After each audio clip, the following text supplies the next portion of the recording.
Hola. Bueno, quedé tan emocionado que no sé si puedo dar este seminario. Este es un problema muy grande. No hay que emocionarse tanto. Pero bueno, a los hombres nos dijeron que nos podemos controlar. ¿Cómo están? ¿Todos bien? Bueno, tenemos tanto para hablar. 16 o 15 años de investigación sobre el tema del cristianismo y sus raíces judías, que voy a tratar de sintetizar lo máximo que pueda todo lo que he investigado. Seguramente van a quedar muchos temas, casi va a ser imposible verlos todos, a mí esto me queda claro, pero por lo menos lo que yo querría que en 2 días tomen conciencia de cómo nació el cristianismo, desde el judaísmo, qué cambios existieron a lo largo del proceso y ver qué historia, más allá de la teología, se desarrolló para llegar a lo que llegó. Es decir, básicamente lo que vamos a ver es el siglo I y el siglo II, pero nos vamos a tener que concentrar en los procesos, porque cuando uno pierde una parte, cuando sigo ya podemos perder el todo. Yo soy consciente también de que hablo muy rápido. Voy a intentar ver si puedo hablar más lento, pero es difícil, va un poco contra mi naturaleza. Siempre hablo muy rápido. Yo no sé si alguien vivió en Argentina, pero me comparan con Tato Bores, que era un hombre que hablaba muy rápido en la tele. Y claro, ahora son las 5:15. Yo prometí hacer el corte a las 6. Y ahora ya está, yo no sé cuándo va a ser el corte. Ya que sepa Yosef que ahora no hay corte, no sé si habrá corte. En primer lugar, lo que yo quiero destacar es los antecedentes antes de entrar en el tema del siglo I y Yoshua. Es decir, no quiero entrar en ese tema hasta no entender qué pasaba en Judea en el siglo I. En el siglo I-1, es decir, en la época anterior a lo que nosotros podemos hablar como el comienzo del movimiento nazareno o notzri, como se dice en hebreo, tenemos que tratar de comprender, y comprenderlo muy bien, porque es ahí donde está la raíz de todo el problema, que el mundo judío se encontraba dividido, que todos los judíos no pensaban igual, y que había grupos diferentes en la Judea del siglo I antes de Cristo y en la Judea, por supuesto, que vivió Yeshua, que todos pensaban de manera muy diferente unos a otros, y que si comprendemos las diferencias de pensamiento de esos grupos, vamos a comprender cómo piensa Yoshua y en qué marco se encuentra. Por lo tanto, lo que vamos a hacer primero es explicar que hay 3 grupos básicos que hay que tratar de memorizar. El primer grupo son los saduceos, el segundo grupo son los fariseos, el tercer grupo son los esenios. Yo diría que vayan tomando nota, hay mucha gente que tiene razón, hay que empezar a tomar nota, porque si no nos vamos a perder, porque ahora vienen muchas explicaciones, y yo aconsejo tomar nota. El que no tiene para apuntar, yo tengo un boli. Yo tengo un boli para uno, claro, yo no tengo más. Pero lo que yo digo es que si no comprendemos saduceos, fariseos, esenios, y en parte el cuarto grupo que son los celotes, no entendemos nada de qué pasó en esa época. Es como entender a una persona en México sin entender qué pasa en México, es imposible. Y así se lo entendió a Jesús en el cristianismo. Se lo cristianizó cuando era judío. Por lo tanto, vamos a hablar de un rabino, de una persona que puede ser profeta, Mesías. No quiero entrar ahora en los títulos que le va a dar después la cristología. No quiero entrar en eso porque lo quiero dejar para el final del seminario. Sino lo que quiero es que se comprenda que una persona no llega de Marte, sino que está en una sociedad, que se desarrolla en una sociedad, y esa sociedad era judía. Por lo tanto, lo primero que tenemos que decir es Jesús nació, vivió y murió como judío. Y esto a pesar de mucha gente católica y de mucha gente que le moleste. A mí no me molesta. Al contrario, como soy judío me siento familiar de él. Como me dijo una persona en el País Vasco, que yo estoy viviendo en España, qué lástima que Jesús no fue vasco. Bueno, lo lamento, le dije, Jesús fue judío. Bueno, Yeshua, entonces, nace en un contexto, y si no se comprende la sociedad y ese contexto, es muy difícil leer lo que ustedes conocen como Nuevo Testamento. Yo creo que casi imposible.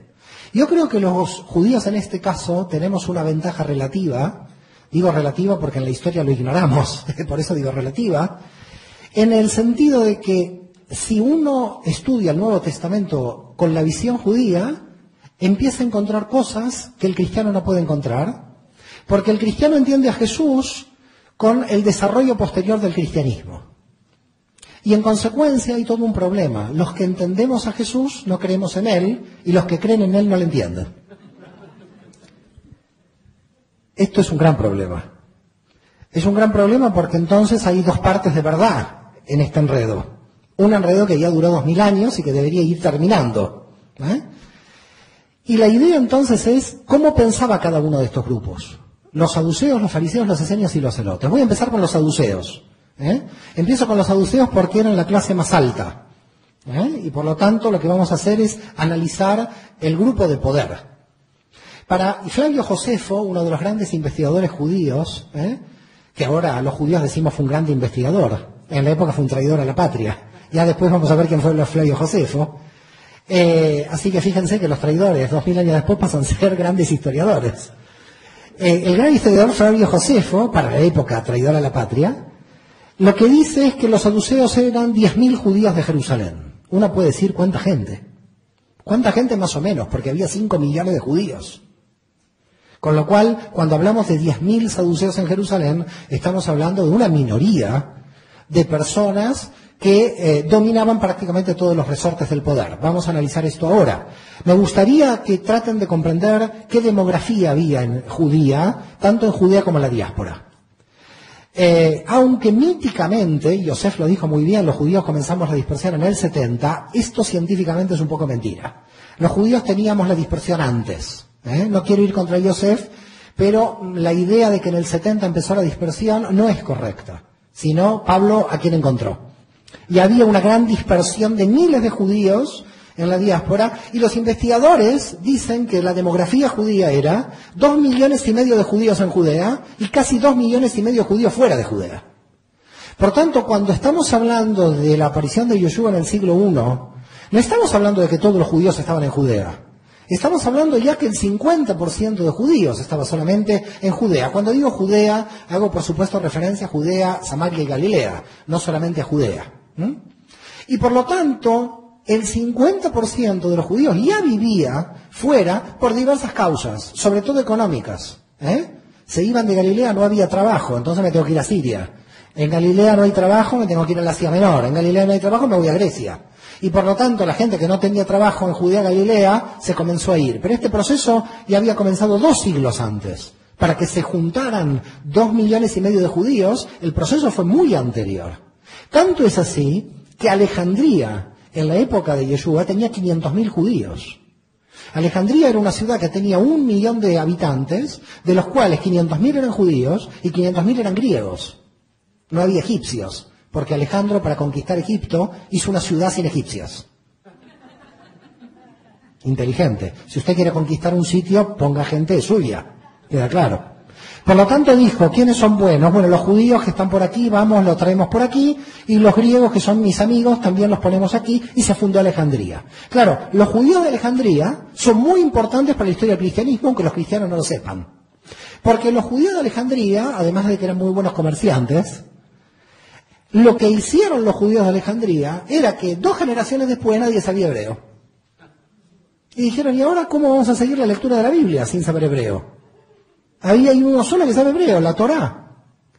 ¿Y ahora qué hacemos? Tenemos que traducir la Biblia al griego. Con lo cual, por primera vez en la historia judía, en el año 250 a.C., con lo cual fíjense cuántos años antes de la época que yo quiero analizar, estamos analizando, 250 años antes de la era cristiana, los judíos de Alejandría crean lo que se llama la Septuaginta, la Biblia hebrea traducida al griego. Claro, la Biblia griega traducida al griego fue muy bueno para los judíos de habla griega de Alejandría.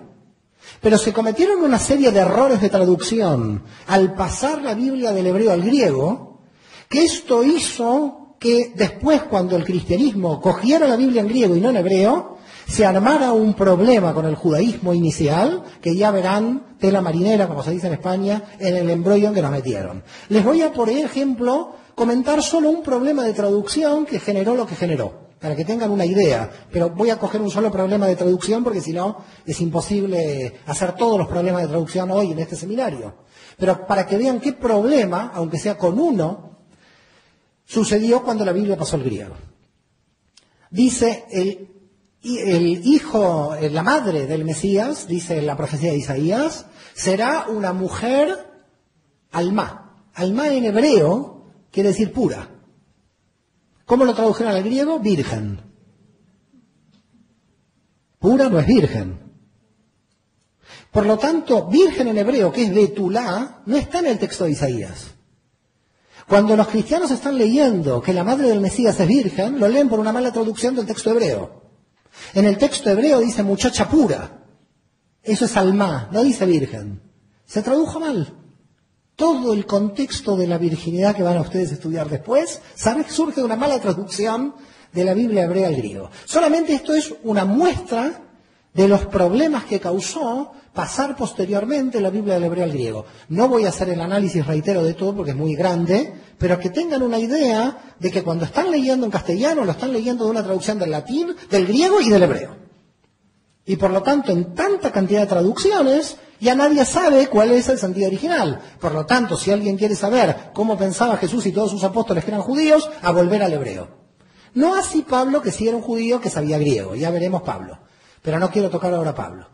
Por tanto, ¿qué tenemos? ¿Cuál era la situación? La situación son 10.000 saduceos en el templo de Jerusalén, que eran de las familias más ricas de Jerusalén, más ricas de Judea, que dominaban a la nación, porque eran aliadas del Imperio Romano.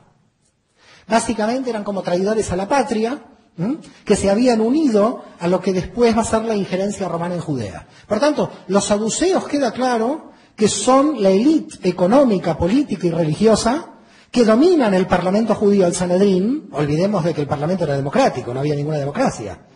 El parlamento era la imposición de las familias más ricas para estar en el Sanedrín. Y lo digo porque si no mucha gente dice los representantes del pueblo judío del Sanedrín. No, mentira. No representaban a nadie. Se representaban a sus propios intereses. Esto hay que dejarlo bien en claro para entender la naturaleza del Sanedrín.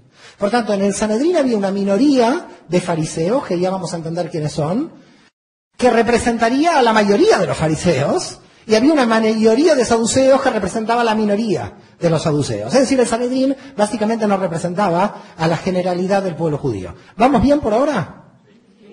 Yo creo que a Yoshua llegamos a las 8 de la noche, pero por ahora, si estamos bien, estamos tranquilos, ¿no? No es importante llegar, hay que llegar bien. Por tanto, la cuestión es, ¿cómo aparecen los saduceos? ¿De dónde aparecen? ¿Cómo aparecieron? Porque si uno va a la Biblia, no hay, en la Biblia, Antiguo Testamento hablo, digo Antiguo Testamento para ustedes que lo conocen como Antiguo Testamento, para mí no es antiguo. Cuando uno va a lo que es Antiguo Testamento, se da cuenta de dónde están los fariseos, los saduceos y los esenios. No están en ningún lado. Entonces la pregunta es si en la historia bíblica judía no están estos grupos, ¿cómo aparecieron estos grupos dentro de la historia judía? Hay que remontarse al año 175 a.C. para entender cómo aparecieron estos grupos. En el 175 a.C. comenzó la rebelión de los macabeos. ¿Conocen la rebelión de los macabeos? Algunos la conocen, otros no sé, pero vamos a tratar de explicar rápidamente qué pasó.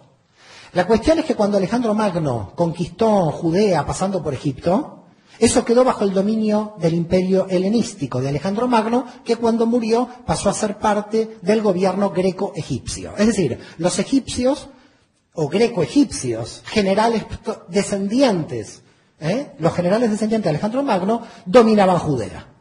En una serie de guerras entre los propios generales, esto es típico, en América Latina conocemos esto, pero estamos hablando de 2100 años atrás, los generales de Alejandro Magno se fueron peleando hasta que el gobierno greco-sirio conquistó Judea. En definitiva, Judea pasó de manos de los greco-egipcios a los greco-sirios.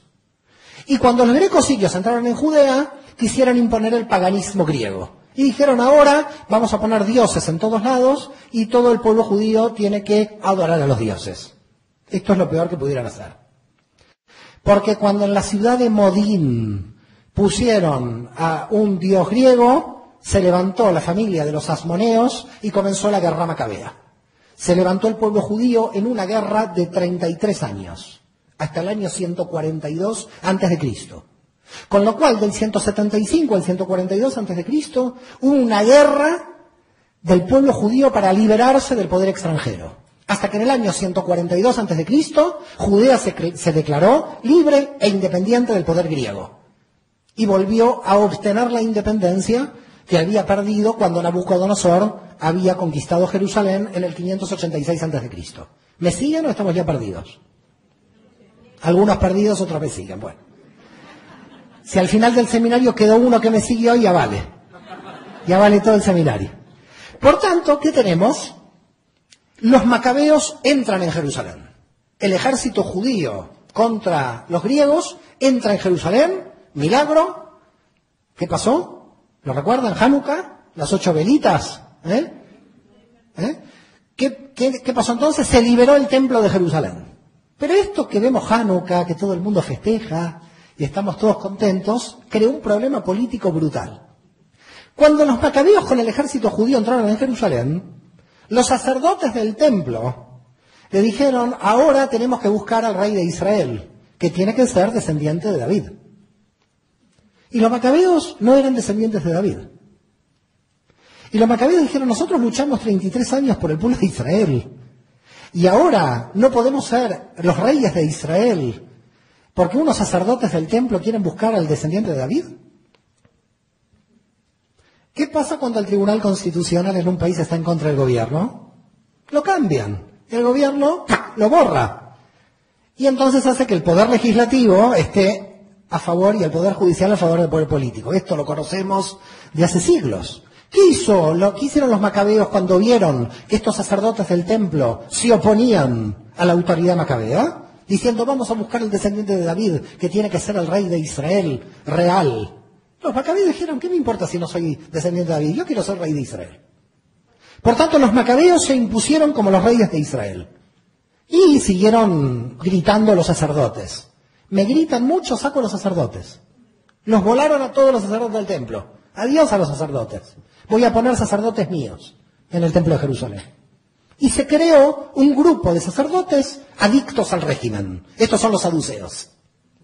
Los saduceos nacen cuando el ejército macabeo conquista Jerusalén y los sacerdotes del templo no reconocen la autoridad de los macabeos porque buscan a un descendiente de David.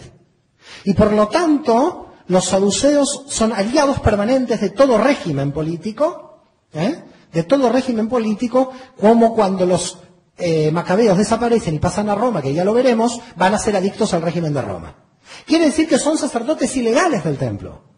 No son legales, son impuestos por los macabeos. ¿Y dónde se van los otros? Los originales.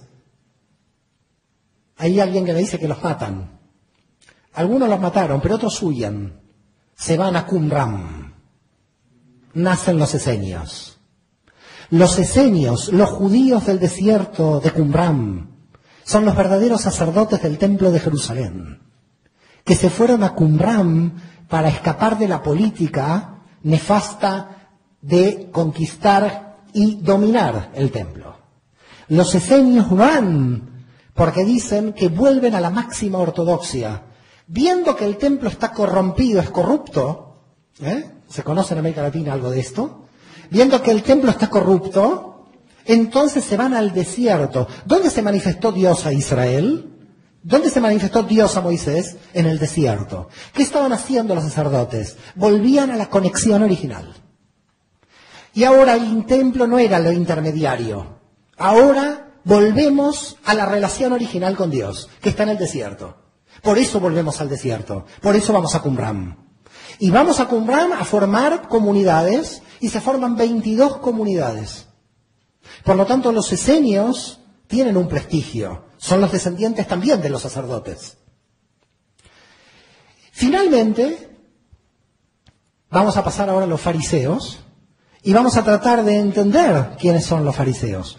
Porque los saduceos tenían un aspecto importante desde el punto de vista teológico. Teológicamente ellos decían que la escritura había que estudiarla de manera literal. Eran como los luteranos judíos, para llamarlo de alguna manera. A la escritura había que verla de manera literal. Y por lo tanto decían, ¿dónde está el Mesías en la Torá? Ellos hablaban de la Torá de los 5 libros de Moisés. No hablaban de profetas y salmos y los escritos. No lo tenían al mismo nivel. Cuando nosotros hablamos de la Biblia hebrea, automáticamente presuponemos que salmos, es decir, escritos, profetas y la Torá están en el mismo nivel. Eso no era la mecánica con la cual los saduceos pensaban. Los saduceos pensaban que la Torá literal, los 5 libros de la ley, eran superiores a toda la escritura. Y por lo tanto decían, ¿dónde Moisés nos dijo que tiene que venir el Mesías? El Mesías es un invento, no existe el tema del Mesías. ¿Dónde está la resurrección de los muertos? Y dicen los saduceos, ¿qué dice el texto del Génesis? El texto del Génesis dice, del polvo eres y entonces no hay resurrección, no hay nada. Esta es la única vida que hay. Esto decían los saduceos. Mucha gente me hace así. Parece que hay gente saducea infiltrada aquí. Porque muchos hacen así, Me preocupa esto. Me preocupa, pero hay saduceos mezclados entre el público. La cuestión es que los saduceos decían, del polvo eres, al polvo volverás. El saduceo te preguntaba, ¿tú te acuerdas algo antes de nacer? No, bueno, no te vas a acordar nada después de morir. Por lo tanto, es lo mismo. Y por tanto, esta vida, que es la única, tenés que aprovecharla de la mejor manera posible. Por eso en la élite económica de Jerusalén, queda claro. Con este tipo de teología, aprovechar al máximo la vida que hay hoy, porque mañana nadie sabe lo que pasa. Como dicen en España, vivir que son 2 días.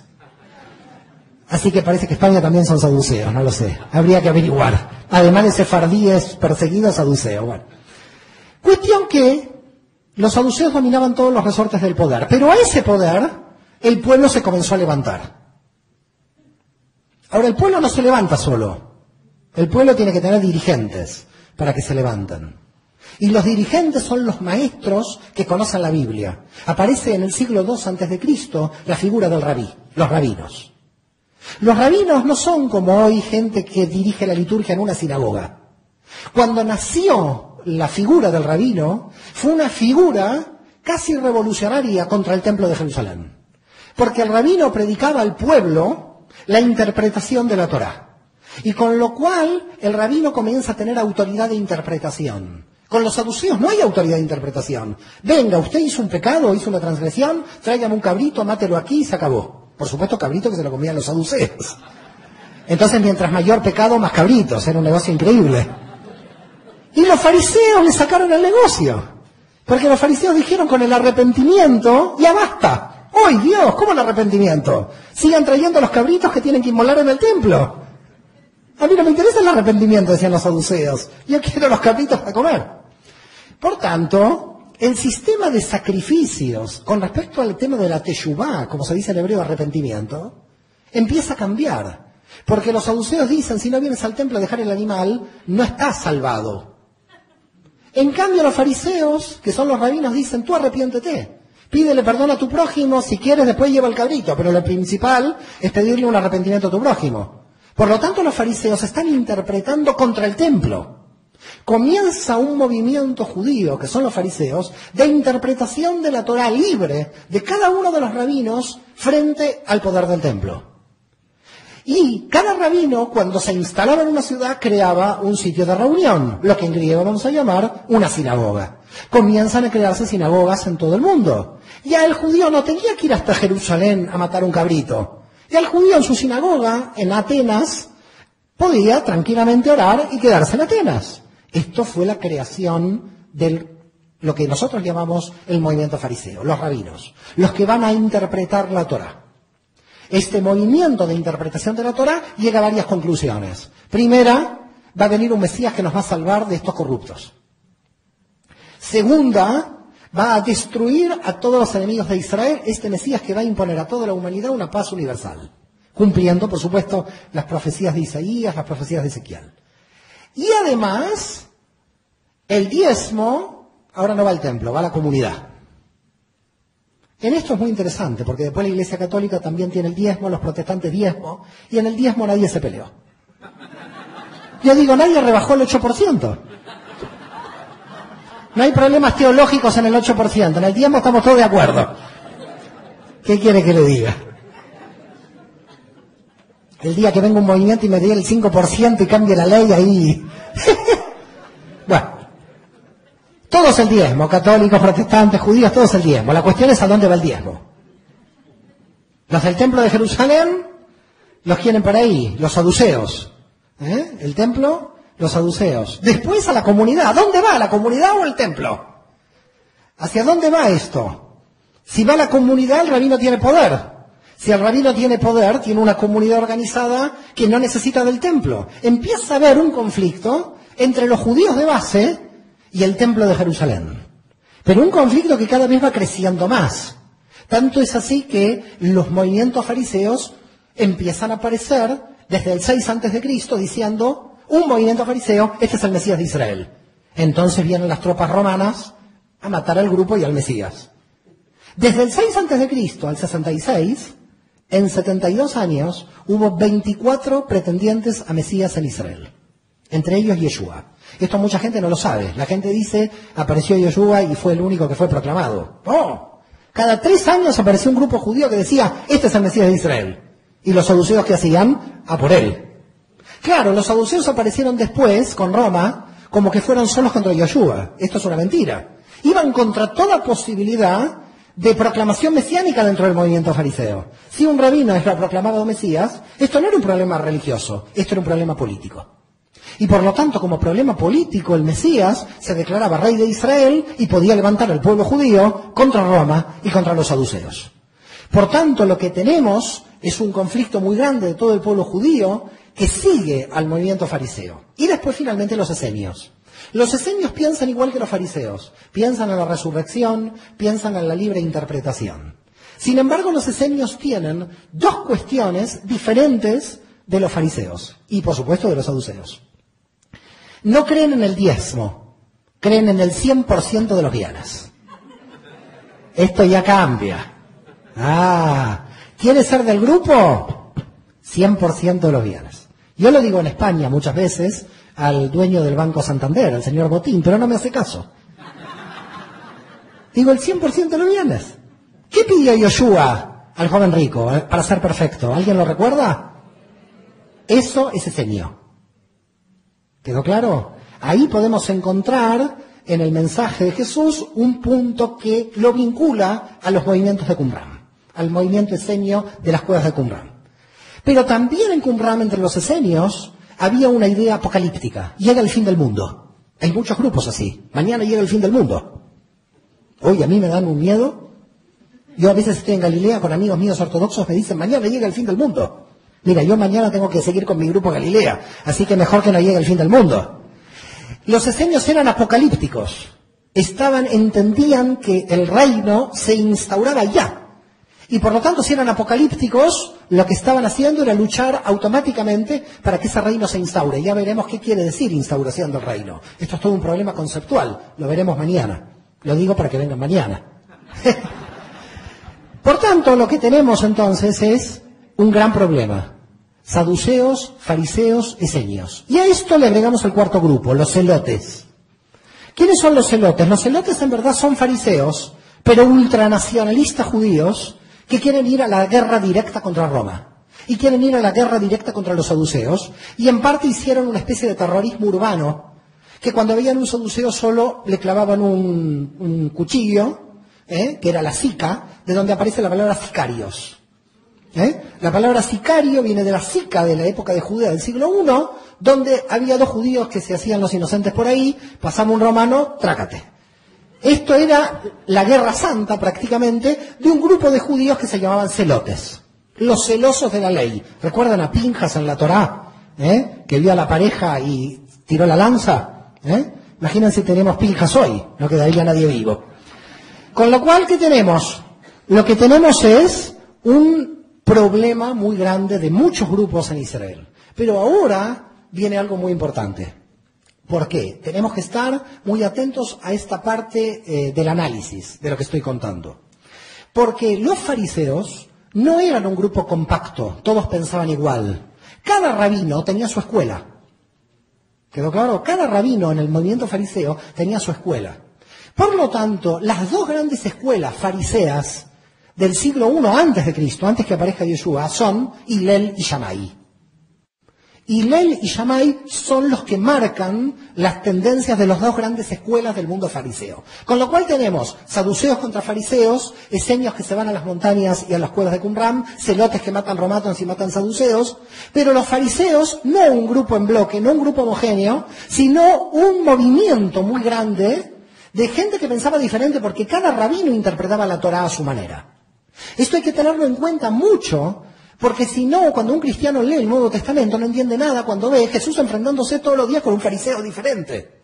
Cuando uno en el Nuevo Testamento ve el rabí Yeshua enfrentándose a los fariseos, él también era fariseo. Lo que pasa es que se enfrentaba a otros fariseos que pensaban diferente porque eran otros rabinos que hacían otra interpretación de la Torá. Y por lo tanto, no es que los fariseos están contra él, están buscando la mejor interpretación de la Torá en cada debate. Por lo tanto, todo el Nuevo Testamento es un libro profundamente judío de un gran debate intelectual de la halajá de la Torá, de la jurisprudencia de la Torá. ¿Cómo es posible que de un libro de debate hayan nacido dogmas? Es una cosa increíble. Porque es un libro de debate. Es Yeshua contra los fariseos y los fariseos que seguramente son rabinos diferentes, tratando de llegar a la mejor interpretación de esta Torá. Por tanto, lo que nosotros encontramos en el movimiento fariseo son los grupos de Shammai y Hillel. ¿En qué se diferencian? El grupo de Shammai era el grupo del rigor. Los ortodoxos serían, para llamarlos de alguna manera. Todos eran ortodoxos vistos desde hoy. Pero intento poner una clasificación arbitraria moderna para que se pueda entender quiénes son los fariseos. Los fariseos de Shammai son los ortodoxos. ¿Cómo piensan, por ejemplo? Hay que descansar en Shabbat, dicen los de Shammai, pero hay que descansar tanto que si hay un enfermo que no vaya al médico, que se muera. Porque esa es la voluntad de Dios. Y dice Shammai, ¿nosotros podemos con un médico cambiar la voluntad de Dios? ¿Quedó claro? Se respeta el Shabbat a rajatabla. Y por lo tanto, la circuncisión no se puede hacer, no se puede curar a nadie. Que Dios te ayude en Shabbat. Viene Hillel y dice, pero la Torá fue dada para el hombre, no el hombre para la Torá.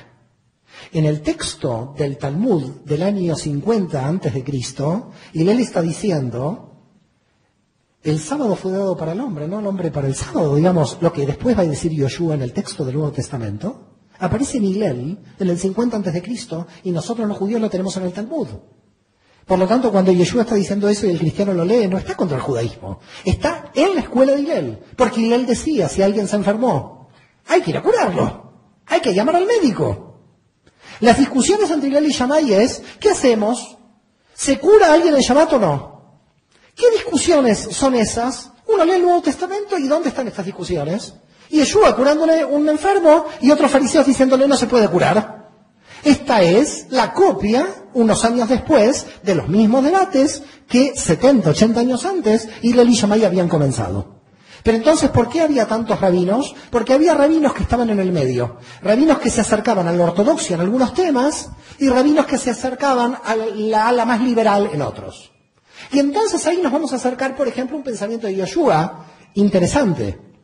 Porque, por ejemplo, cuando nosotros analizamos el tema de la misericordia y de que no matan a la adúltera, está aplicando las leyes flexibles de Hillel, porque tiene misericordia. Pero cuando va al divorcio, ¿qué dice Yoshua? Solo por adulterio. Es muy riguroso. Entonces, a veces no se entiende. ¿Por qué? Porque cogía algunas ideas de Hillel, otras ideas de Shammai, y otras ideas de los esenios cuando pide el 100% al joven perfecto. Por tanto, cuando aparece Yoshua no lo podemos encajar en una escuela, porque está creando su propia escuela. Podía crear su propia escuela porque todo rabino estaba creando su propia escuela. Cada uno estaba interpretando la Torá como quería interpretarla. El problema no era la interpretación liberal o libre de cada rabino. El problema es cuando un rabino, su grupo decía, este es el Mesías.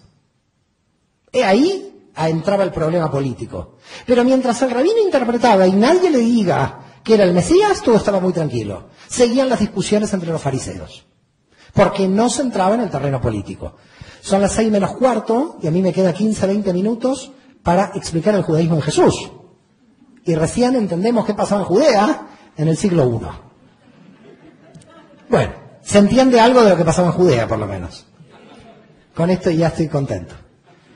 Ahora sí voy a entrar un poco en materia, es decir, ya conociendo qué sucedía en Judea en el siglo I, que aparezca un rabino que no aparece automáticamente, porque viene cogido de la mano anterior de su primo. ¿Recuerdan quién era?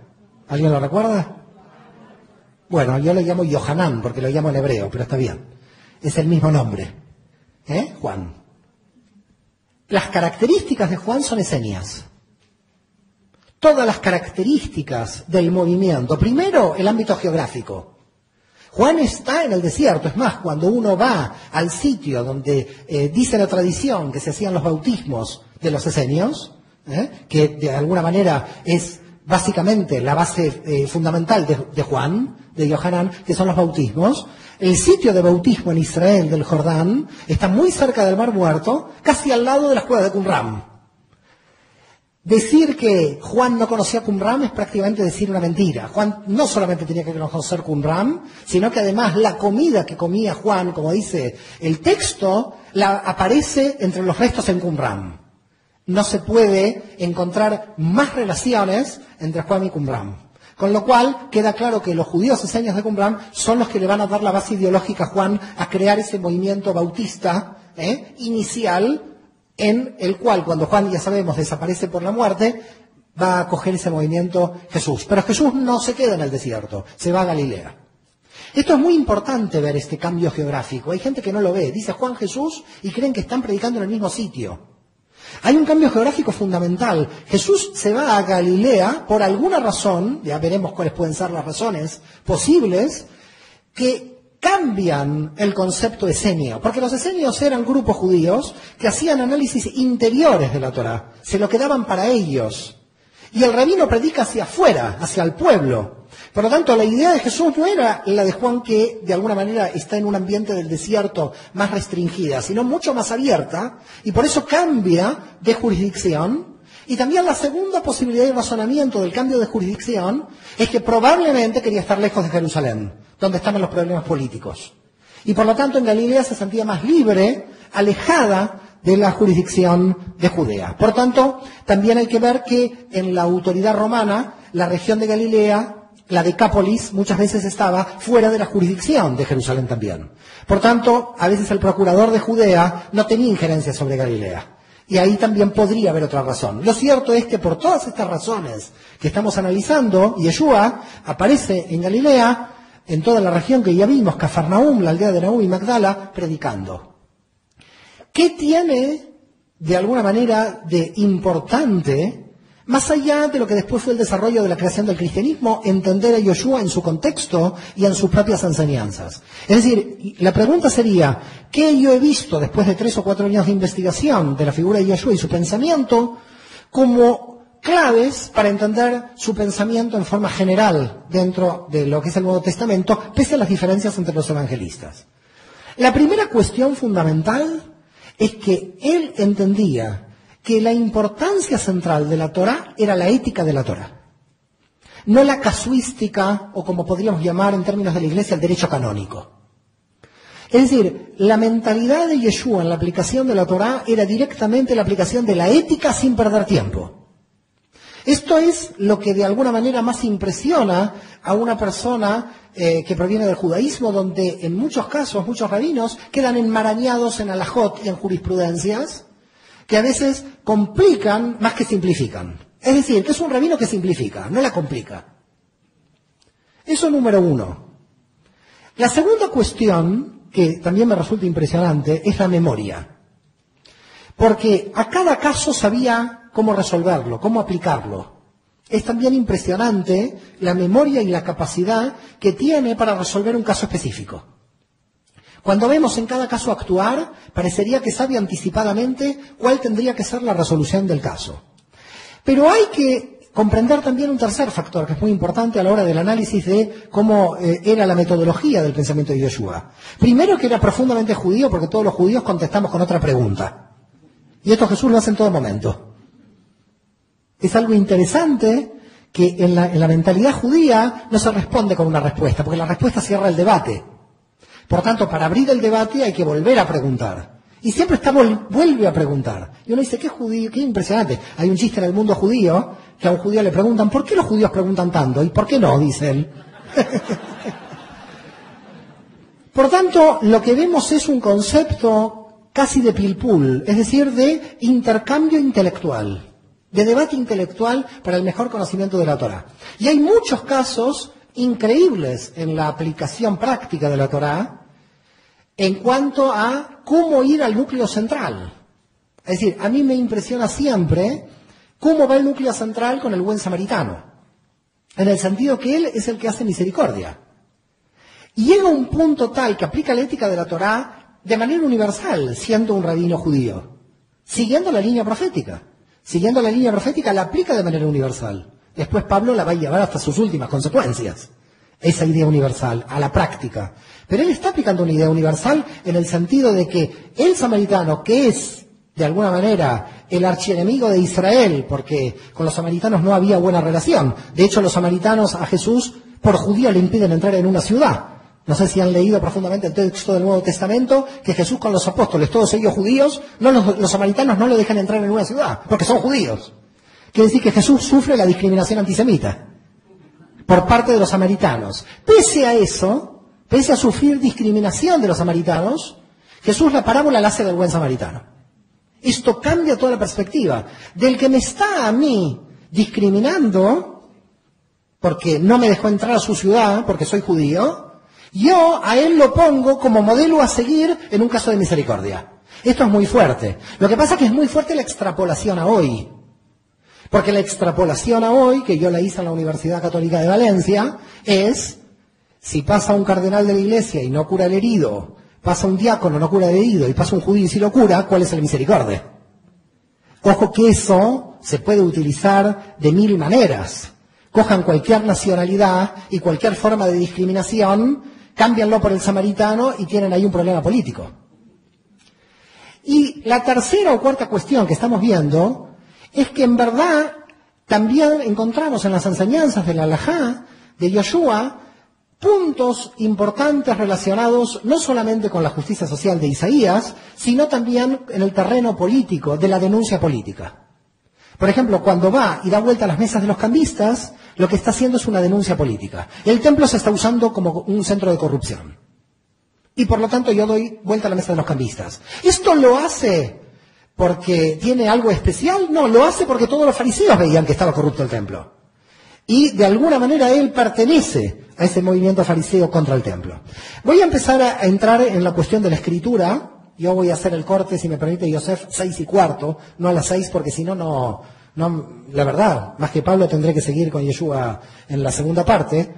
Pero me gustaría ir a algún texto, ya a los textos, para tratar de analizar un poco lo que estamos explicando. Lo voy a decir rápido, algunos textos los sé de memoria.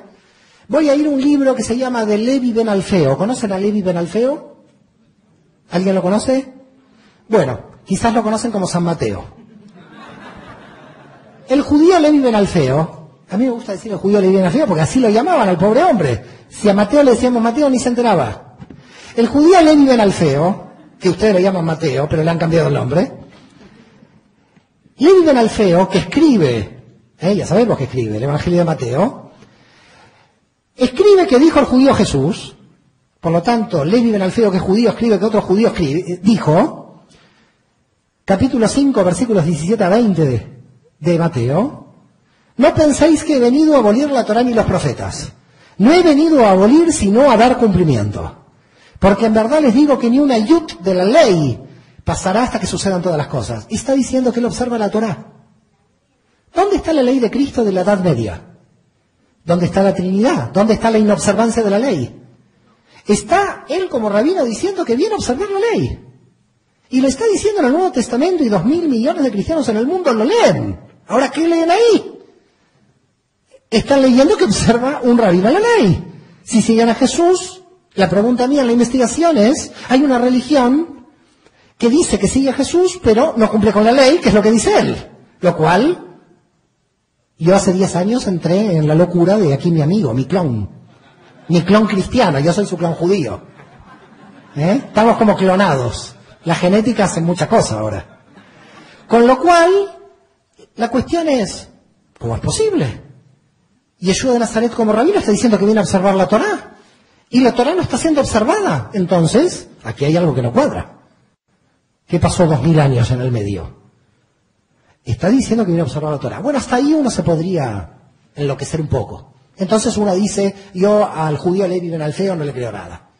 A Mateo no le creo nada, me voy a ir a otro lado. Me voy a ir al judío Mordejai Ben Yohanan. Ahora ya saben de quién puedo hablar.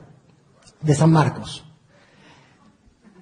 Mordejai, Juan es el Ben Yohanan. Mordejai es el primer nombre, San Marcos. En Marcos capítulo 12, versículos 28 a 32, aparece un sofer, un escriba que se encuentra con Yeshua y le dice, Rabí, ¿cuál es el principal mandamiento de todos? ¿Y qué dice Yeshua? Lo voy a decir en hebreo. Shema Israel, Adonai Eloheinu, Adonai Echad. Escucha Israel, Adonai nuestro Dios, Adonai es único. ¿Dónde está la Trinidad? ¿Quién inventó la Trinidad? Se inventaron en los concilios. 4 siglos después, 3 siglos después, en el Imperio Romano. Uno podría decir, mira el último versículo de Mateo, que ahí está la Trinidad. Pero se descubrió en un códex antiguo en 1966 en Istambul, que en ese códex la Trinidad de los 2 últimos versículos de Mateo no están. Parece que fue una interpolación después del concilio de Nicea o después del concilio de Constantinopla del 381. La cuestión es que él está diciendo el Shema Israel, lo que todos los judíos decimos en todas las sinagogas. La profesión de fe judía la está diciendo Jesús. No hay Trinidad en el texto del Nuevo Testamento porque no la van a encontrar en una posible interpolación del texto final. Y como no me convence tampoco este autor, me voy a ir a otro, ahora sí me voy a Juan, a Yohanan, y voy a leer que cuando se encuentra con la Sirofenicia en el 3:22, él dice, ¿la salvación de quién viene? La salvación viene de los judíos, señores. Es increíble. Ahora ya puedo decir que miente uno. Puedo decir que mienten 2. Pero ahora están mintiendo todos. Todos me dicen que Jesús fue judío. Que Jesús pensaba como judío y que lo que estaba aplicando era la Torá. No, no puede ser. Indudablemente, el texto canónico de todo el cristianismo me está diciendo que ahí hay un judaísmo oculto. Que es el judaísmo de Jesús. Que Jesús era judío, que manifestó una observancia a la Torá, pero que cuando manifestó la observancia del sábado lo hacía en la línea de Hillel y curaba enfermos. Pero no creó el domingo, ni conocía a los cardenales, ni había paseado por Roma. Jesús era un judío de Galilea que estaba aplicando la Torá de manera flexible y cogiendo la flexibilidad de Hillel, porque debatía con los de Shammai, le hicieron decir 2 siglos después un montón de cosas que no tienen nada que ver con él. Claro, después viene la teología católica y dice, bueno, pero ojo, no es tan simple esto, porque Yeshua va a decir, yo os digo, como quien tiene autoridad, ¿no? ¿Y de dónde le viene la autoridad? Todo rabino decía, yo os digo. En Sanedrín 88b, que es un texto del Talmud, dice, todo rabino que exija más que la Torá es válido, el que exija menos que la Torá es inválido. Cuando él en yo os digo exige una ética mayor que la Torá, en el pueblo judío, según la tradición judía, eso está permitido. Pero la teología católica dice, no, él quiso fundar otra religión. Cuando dice yo os digo, él dijo, yo os digo que voy a fundar una nueva religión. En ningún momento dice yo os digo que voy a formar una nueva religión. Dice, yo os digo que voy a radicalizar la exigencia de la Torá, que soy yo más exigente. Eso en la tradición oral hebrea está permitido. Por tanto, cuando un judío lee yo os digo de lo que está diciendo Yoshua, está permitido. Puede radicalizar la exigencia ética, la puede hacer más fuerte. Este es un punto. El segundo punto es que va a decir un autor protestante en 1956, Bultmann, que va a decir Jesús fue el único rabino que supo aprovechar las potencialidades positivas del judaísmo. No lo sé. No sé si había otros rabinos que también no estaban sacando las potencialidades positivas. Pero claro, la teología cristiana lo tiene que ver como el único rabino que sacó las potencialidades, porque si no, no hay una diferencia con el judaísmo. Y lo que se está buscando en forma permanente es dividir a Jesús del judaísmo. Como dijo el sabio filósofo Martin Buber, y con esto termino para entrar en las preguntas, aunque haya 15 minutos de preguntas, es entre los judíos y Jesús se interpuso la Iglesia. Muchas gracias.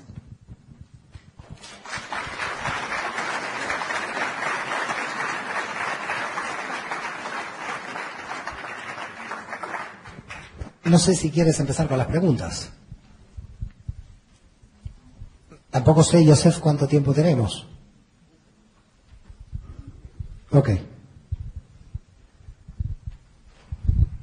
Muy bien, tenemos aquí un micrófono inalámbrico. Si alguien desea hacer alguna pregunta de lo que hemos tratado hasta este momento, ¿ok? Les voy a pasar el micrófono.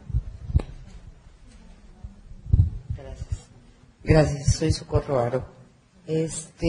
No me sé los versículos, por desgracia, de la Biblia, pero hay uno donde cuando él regresa al Padre, él dice que regresa al Padre y que no nos pongamos tristes porque nos mandará al Espíritu Santo. Eso, a su Espíritu, ¿eso es inventado o qué?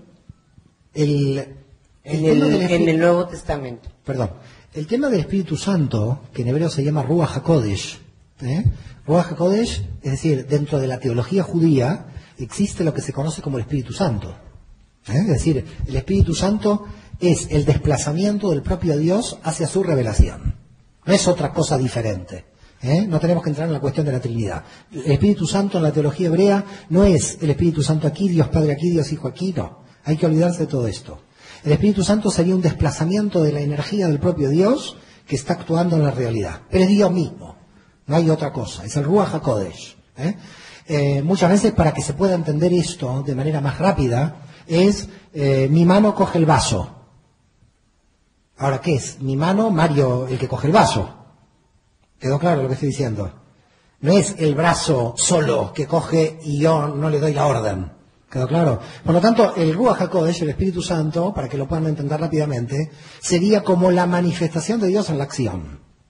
Ahora, para la teología hebrea, el Ruach HaKodesh, el Espíritu Santo, está desde el momento desde la creación.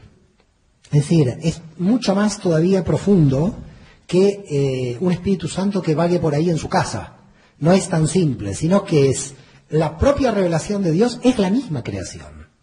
La creación está basada en una revelación divina, a través de ese Espíritu de Dios que se manifiesta. Por lo tanto, cuando hablamos de Espíritu Santo, estamos hablando de algo mucho más superior a la idea limitada que tenemos de la idea de Espíritu Santo. La propia creación está originada por el Espíritu de Dios que se manifiesta en esta realidad.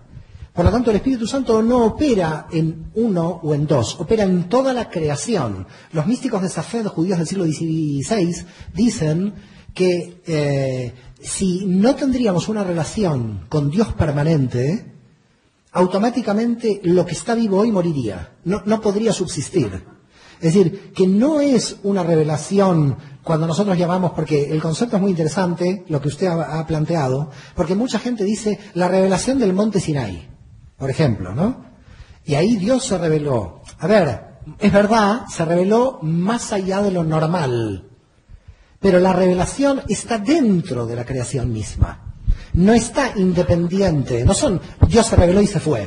Se está revelando en forma constante. Por eso los místicos hebreos dicen, si no habría una revelación constante, la creación no se podría sostener, porque Dios está actuando dentro de cada molécula, dentro de cada átomo, esa energía infinita está actuando en todo momento. Si partimos de este concepto de Espíritu Santo, podríamos entender algo de lo que no es tan literal. Con el Espíritu Santo hay que tener cuidado de la literalidad, porque abarca todo el sistema. No sé quién pregunta y quién no. Nada más quisiera saber su postura respecto a una declaración de Pedro cuando dice en Mateo 16 que Yoshua es el Mesías, el Hijo del Dios viviente. Y Yoshua contesta precisamente que eso no se lo reveló carne ni sangre, sino mi Padre, dice. ¿Cuál es la postura suya? Mire, yo no voy a dar mi postura. Yo voy a dar la postura de mi investigación. No sé si queda claro. Lo que voy a hacer es analizar dentro de la investigación cómo puedo contestarle de la manera más rigurosa posible. ¿Queda claro lo que hago? El rabino Yosef Obadiah de Bartenura, en el siglo XVI, dice: en cada generación en el mundo judío se levanta alguien con las características para ser el Mesías. Tengan en claro esto que es muy interesante. Siglo XVI.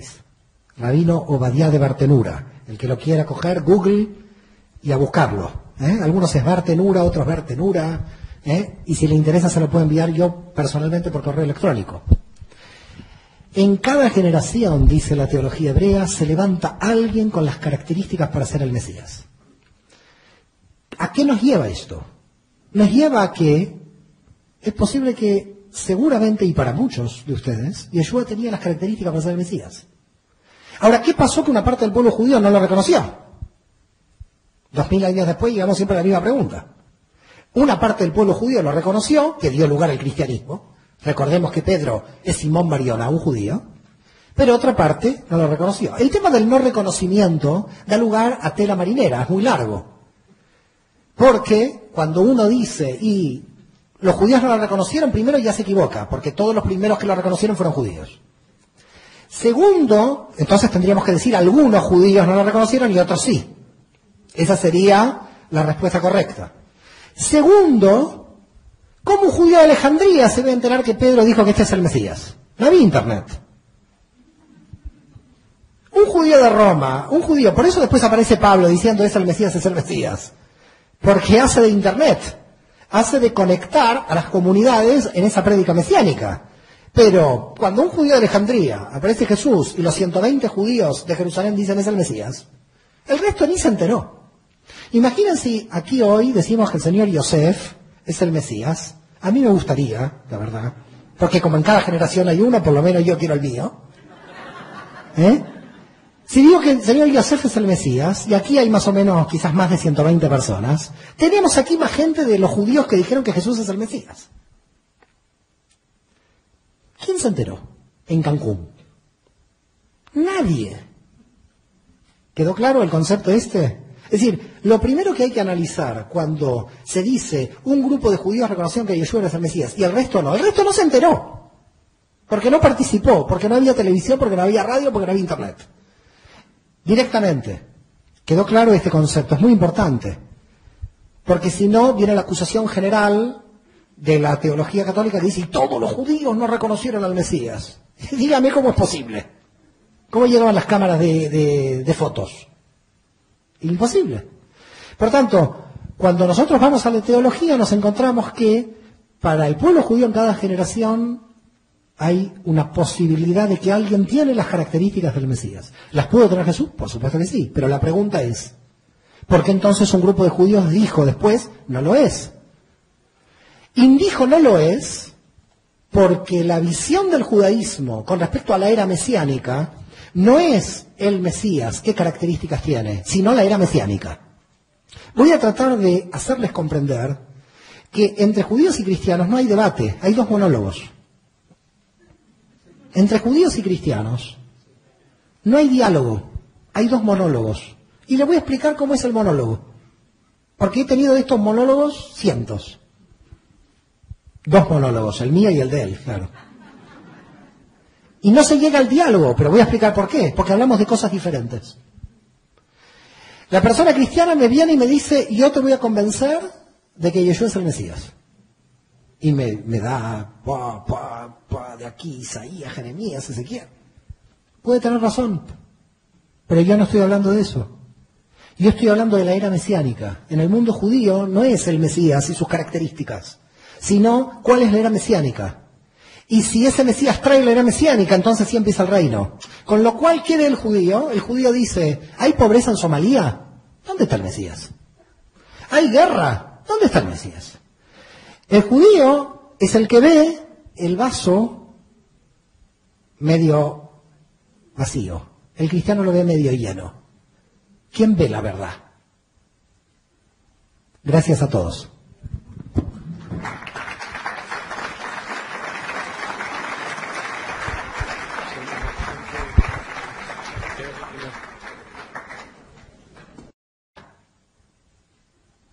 Gracias a todos.